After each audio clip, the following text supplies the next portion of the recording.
Ako ang sumulat ng awitin para sa'yo,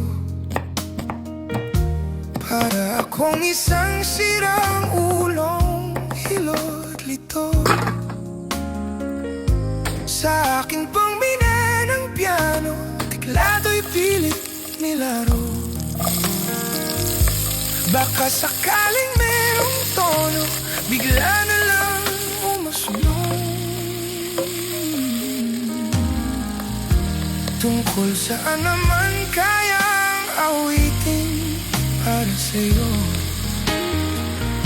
Di biro ang gawing sukat ang titik sa tono.